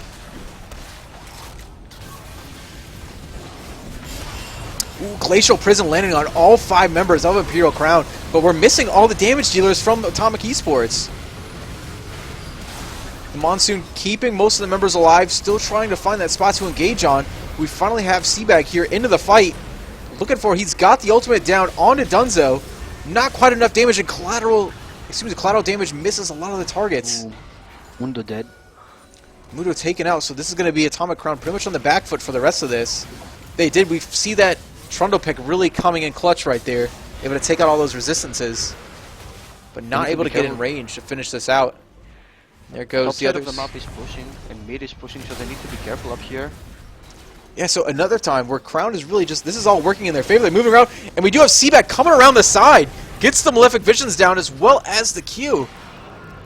Quite a bit of damage. He grabs 2 kills out of it, as well as Graves followed up in the back and was able to take down Sailor Venus. So overall, really got a lot of kills on the side of Atomic. So putting a little bit of gold back in their pockets, but I'm sure they took quite a bit of damage down onto that top lane turret. Yeah, it's almost dead from that. Not to mention all the damage that these super minions here are putting onto the mid lane, the Nexus towers. That was a little bit greedy by Imperial Crown. They thought that they could dive Mundo, and then the Cleaver missed, so they instead wanted to take the turret, but the turrets are very, very tanky without minions, so I think they could have been a little bit more patient and then just waited for the minions and let the job be done in the top side of the map. Yeah, you're probably right. It would have pushed regardless, and even if it didn't push, then Atomic would have had to send a member back in order to defend it, and then they could have just taken out the bottom lane turret. So it probably would have been a little bit more favorable for them to do it that way. But here we are, still in the lead anyway. They still got quite a bit of pressure down regardless. And sitting at about a 7k gold lead. Still pretty massive. Not quite as big as last game, though. So at least Atomic was able to start picking it up. Yeah, Imperial Crown needs to do what they did in the bot side of the map, but a little bit more patiently. Just set up a good wave in the top and then group bot. Yeah, we had an engage here coming out. We had both, Hoodoo as well as Ibis collapse there onto Seabag, and he's just, even with the ultimate down, he's just not able to get enough damage. And I believe the collateral damage misses again from Sin of Fate. I don't think that damage actually went out. Still got him Interesting with his there. red buff. Yeah, even if the damage missed, he still got him with his red buff.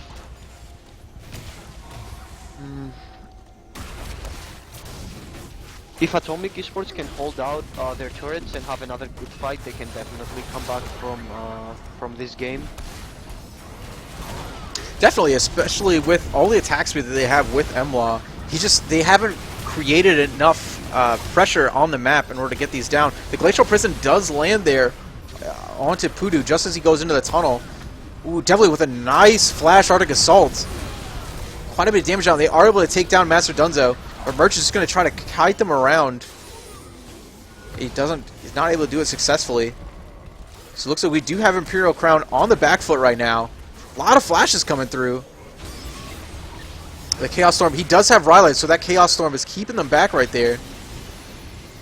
And we do have the Monsoon comes out from Blues to keep his team alive. So overall, another trade won by Atomic Esports. Yeah. And with nothing lost this time, too. I'm So not quite sure if they should have blown so many flashes for Victor, because now when Baron comes up soon, they needed those flashes to maybe kite Baron around, so... Yeah, but Baron's coming up right now, so we might actually have... We could have this Baron go into the side of Atomic Esports, but we do have the ultimate. I forgot what... There's a funny nickname for Rek'Sai's ultimate. Ooh, they pick up Pudu up here. Yeah, so he does get taken out. So that's Smite down for the side of Imperial Crown. Could be an easy pickup. The teleport here coming from Merch into the top lane. Ooh, the Dark Binding lands onto Malzahar. He is going to get out of it, though. The ultimate from Enlock coming in, grabbing a lot of the stats from Merch. Can that keep him alive up here, though? And we don't have a Rylai's here on Seabag, so all the abilities that he was throwing back was not stopping any of the members of Imperial Crowns. So they move through and pick up Emlaw fairly easily, and they're going to grab this top lane turret out of it. They're gonna grab 2 inhibitors, possibly.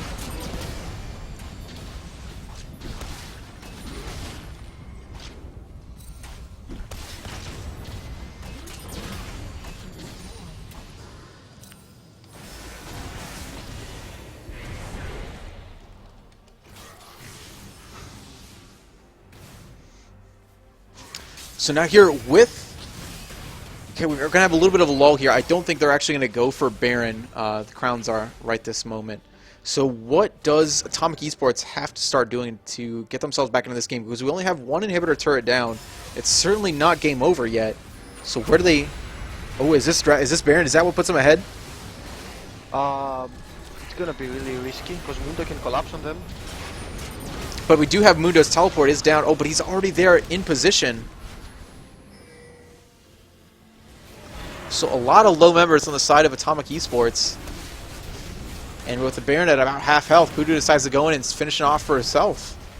And Merchant is pretty much just going to play zone control here for the whole back of Atomic Esports. He's zoning off almost all 5 members, well 4 members right now. While Pudu stays in the back getting the damage down. Well, Emlaw just moves in, gets a ton of damage down onto Master Dunzo, and his ultimate finishes him off. But Pudu focuses the Baron the entire time and gets it down for his team. Emlaw is just devastating all of the members of Imperial Crowns right now. Looks like that flash on Burrow is just what they needed in order to finish off, finish off Seabag right there. And pretty much everybody just got to run away from Emlaw. He's just a monster in these fights now.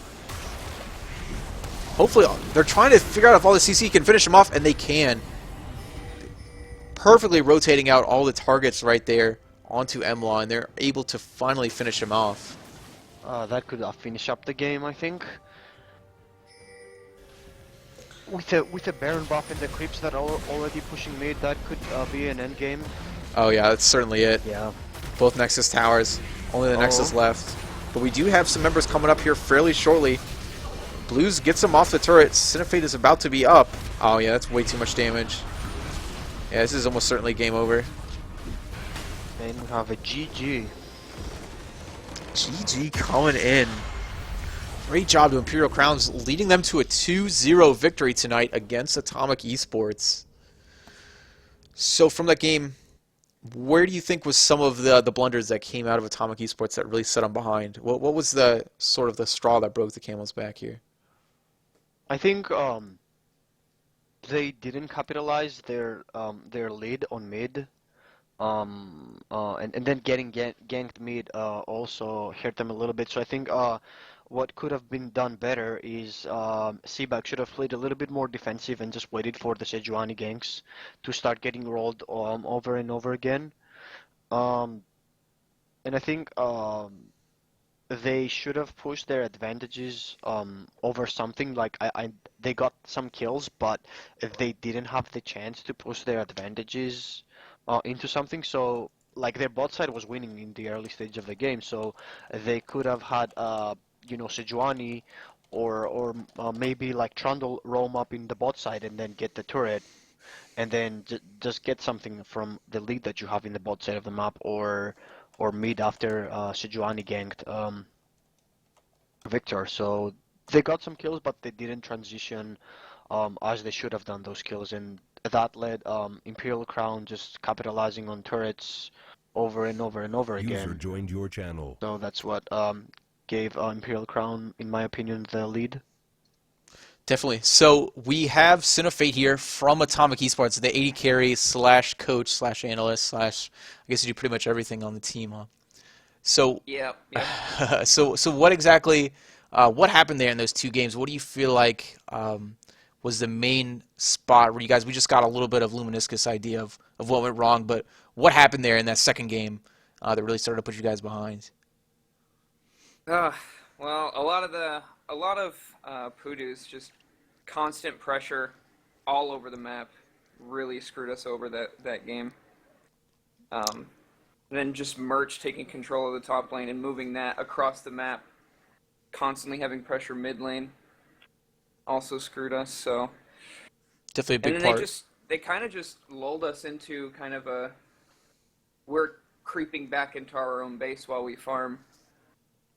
Yeah, it was really just sort of that slow creep that kind of happened. They kind of just then closed you guys in, and it was really difficult for you to really get past River in both these games, like past like 25 minutes. So let's go on to this first game that we had, that pick ban phase. So what exactly happened there in that first game pick ban? Everybody's dying to know. Oh God. So, from people who have seen our team play in the past, should know that our pick ban phases, Atomic's pick ban phase, is just horridly awful. So who's making the majority of the calls? Is it you? The coach? I do most of the bans Okay. alone, and then everybody pretty much decides what they want to play based on the first pick. Okay. The Jax pick was a bit.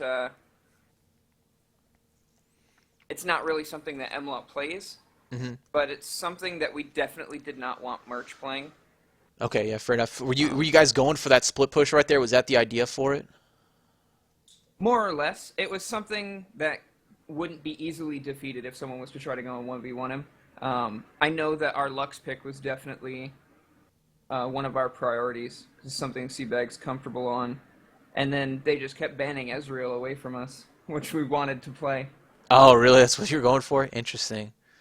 But so that first game, yeah, like I said, the pick and bans was a little difficult because we left so much open. I like the way you did it in the second game though, where you took away a couple of you had that Tom Kench taken away. Obviously, that was something I'm sure as soon as that got picked out of the first game, you got to kind of kick yourself in the butt on that one. Like, oh crap, we'll let that one through. But in the second game, you're able to take it away, and you decide to go with that 80 carry Graves. How did that feel there in that bot lane going up against Master Dunzo and Lucian? This guy who pretty much plays Lucian every game. Honestly, the laning phase was pretty even. I don't really have a problem CSing with Graves, as you probably see. I got up really close to all the CS. Yeah, oh yeah. Makes it really easy to get it, because you do all that extra damage. Mm-hmm. Plus, I wasn't afraid to fight him one-on-one. Sailor's binds, though, those were... Shoot, her binds were on point that game. Yeah, it was really difficult. With all that really the pick potential that they have. I even saw, although Blues definitely had some really good plays, there was one where you went a little over aggressive there, trying to finish off Dunzo, and he just came through with that perfectly timed monsoon to push back Sailor Venus to get out of the range of the ultimate. So that was really a nice play there coming out. Really, your guys' bot lane was really strong in both of these games. And I think that really the problems that we had from the other side of the map was mainly just for some of these pick bans. So coming out of tomorrow's game, for you guys, we have let's see, I Vanquish think it's coming up. Vanquish. Yeah. Yeah. So how do you guys feel about that game tomorrow? Honestly, I'm excited. I want to see what Dasani has in store for us. Um, it will be kind of like the whole face-off of the bottom too, so it'll be interesting to see. Well, even though it is a bottom two, we've seen both you guys and Vanquish in these past couple of games. Like even these bottom two teams are still doing pretty awesome in these fights because these guys you're playing against are number 2 in the tournament, and by no means were these games one-sided. So definitely it's showing how close the competition is here in this tournament. But I want to thank you, Cinnavate, for coming through and talking with us here on the stream. Definitely a good game to your guys, and look forward to seeing you play again. Hey, thanks. Yep. Take care, man. Take care. User left your channel. All right, so Luminiscus, any closing thoughts here on the night? I feel if Crown didn't get a little bit overconfident at the end, they could have closed maybe the game a little bit easier. And I think Atomic eSports, they need to fix a little bit their pick and ban phase, and I think they need to have a little bit more decisive thoughts on what they need to do on tuning a game, because I'm not sure what their game plan was, or if they know which lanes they need to get ahead. Because that was watching their map play was a little bit confusing. Like I don't think they had a clear vision on, oh, we need to set up like, let's say, bot and mid ahead so they can start like snowballing the lead.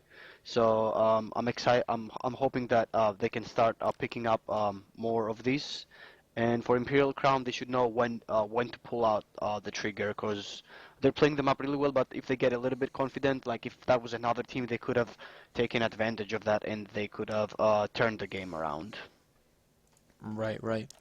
So a new bit that I want to try out right now is can we get Swifter here into the room to talk about some of the other games that are going on around the league? I think a majority of the games are finishing up for tonight. So Swifter, can you jump in here and let us know what happened in the other games? User joined your channel. Here he is. Speak and he appears. Hello. Hello. Okay, so you want to know how the rest of the games went, I take it? Yeah. So what happened with the rest of the game? So tonight we also had Titans and Templars played, the two of our top teams right now. But Yep. yeah, you can go ahead and talk about it. All right, Templars and Titans. Titans won 2-0, and kind of big news on Templars and Titans, just how their series has gone. Templars, and I wrote this in the power rankings, which you can find on our subreddit. They're having struggles on Mondays because on Mondays they actually don't have their full roster. So they're 3-2. Sorry, they're actually 3-5 without their full roster. So they usually have to run 1 or 2 subs on Monday, and then with their full roster, they're 4-0. So obviously, like, that's something to be worried about if you're Templars, that, Mondays they tend to struggle, and then Tuesdays they haven't lost a game yet. So it will be exciting to see that how they do just for the rest of the season, if maybe they can kind of get the consistent roster going. And I think if they do, they look like one of the top teams in the tournament. But yeah, as of right now, it's kind of looking grim for them. I think they're in 4th now, so they've dropped a little bit, but who knows? Maybe they'll get their roster consistent and catch back up. Yeah. So what about so we also have some of the middle of the pack teams going on with your guys on Yeah. Imperial and Vanquish, and then Imperial Black and Legion. Yeah, another series that was really, I'll say, kind of one of the most important series, and they actually play again tomorrow night in a back-to-back series, was Legion versus Black, because Black right now is 4 points down of Legion, so these two series was really big because there's a big gap between fifth and sixth. Obviously, that 4 points, it's a huge gap this early in the season. So they really had to come back and win, and they actually did. They won 2-0, so they're actually now tied with the fifth place because they got the 3 points. So that was really, really big for them, and that's exactly what they needed because I said, in the post, I said if they had lost both series, then they basically just have to try to avoid relegation. But now they're back into playoff contention and looking up now at fourth place and seeing if they can overtake that. And then my team versus Vanquish was 2-0. It was a pretty decent series, but we ended up winning it 2-0, which is good because we need to kind of move up the standings and get in a more solid place. Vanquish right now is in relegation spot, so they play tomorrow against Atomic. So they're really looking kind of just to get out of that relegation spot and have advanced up the rankings. So yeah, I think that's basically all the games this week or today. Gotcha. All right. Well, thanks for a little bit of the update. Again, I really appreciate everybody for coming out and watching Imperial Esports here tonight on Monday. Make sure to tune in again tomorrow for some more exciting games. You can head on over to the subreddit.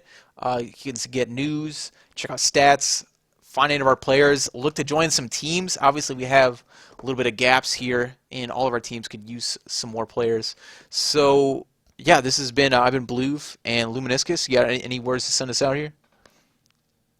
Yeah, thanks for tuning in, guys. Just Swifter. subscribe to the subreddit. Go on the site. Yeah, just follow up with our social media and follow us on Twitch. Gotcha. Well, yeah, and again, thanks Luminiscus for coming in with me here on the cast today. It's been fun, man. Sure, thank you too for having me. That was really fun for me as well. All right, thanks everybody. This is good night here from Imperial Esports. We'll see you back here tomorrow.